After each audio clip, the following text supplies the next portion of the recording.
அனைவருக்கும் அன்பான வணக்கங்கள். டெங்கு ஃபீவருங்க, டெங்கு காய்ச்சல் இப்போ பரவிக்கிட்டு இருக்கு. பொதுவாக பார்த்தீங்கன்னா தென்மேற்கு பருவமழை முடிஞ்சதுக்கு அப்புறம் தான், அந்த பருவ காலத்துல தான் டெங்கு பரவும். ஆனா இப்போ தமிழ்நாட்டில் இப்பவே தென்மேற்கு பருவமழை ஆரம்பிக்கிறதுக்கு முன்னாடியே இந்த டெங்கு ஃபீவர் பரவ ஆரம்பிச்சிருச்சு. இதுக்கு காரணம் என்னன்னு பார்த்தீங்கன்னா, அதே பருவநிலை மாற்றம், நகரமயமாக்குதல், நிறைய கன்ஸ்ட்ரக்ஷன், இதனால தான் அந்த டெங்கு ஃபீவர் இப்போ பரவிக்கிட்டு இருக்கு. ஏடிஎஸ் எஜிப்டிங்கிற வகை கொசுக்களில் இருந்து தான் இந்த டெங்கு ஃபீவர் பரவுதுங்க. அது தண்ணீர் தேங்கி, மழை தண்ணீர் தேங்கி நிற்கிறது, பாத்திரங்களில் தண்ணீர் இருக்கிறது, வேஸ்ட் பாக்கெட்லாம் போடுறோம் பார்த்தீங்களா, இந்த பால் பாக்கெட்டு இல்லைன்னா தண்ணீர் பாக்கெட்டு, இதுலலாம் தேங்கி நிற்கிற கொசுக்களின் மூலம் தான் இந்த டெங்கு ஃபீவர் உருவாகுது. இதை தவிர்க்கணும் அப்படின்னா என்ன செய்யலாம் அப்படின்னா, முதல்ல சுய மருத்துவ பரிசோதனையை நம்ம செய்யறதை நிப்பாட்டிக்கணும். காய்ச்சல் வந்த உடனேயே நம்ம தகுந்த மருத்துவரை அணுகி என்ன காய்ச்சல்ங்கிறத கணிச்சுக்கிட்டோம் அப்படின்னோம்னா நம்ம காப்பாற்றிக்கலாம்.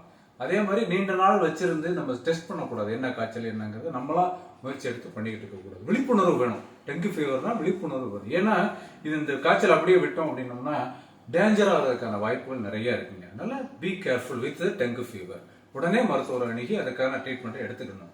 இது என்ன அறிகுறிகள் நமக்கு தோணும் அப்படின்னு பார்த்தீங்கன்னா, கடுமையான காய்ச்சல், நிற்காத காய்ச்சல், கண்ணுக்கு பின்புறம் கழுத்து பக்கத்துல தொடர்ந்து வலி, வாந்தி, உடம்பு அதிக பெயின், முட்டு வலி, இது எல்லாமே இதற்கான அறிகுறிகள். இதை நம்ம கவனிச்சு நாம தூய்மையாக நம்ம இருக்கிற இடத்தையும் வச்சுக்கிட்டோம் அப்படின்னோம்னா, உடனே மருத்துவரையும் அணுகிட்டோம் அப்படின்னா அந்த டெங்கு ஃபீவர்ல நம்மளை காப்பாத்திக்கலாம். இந்த டெங்கு ஃபீவருக்கு இதுவரைக்கும் தடுப்பூசியையும் கண்டுபிடிக்கலங்க.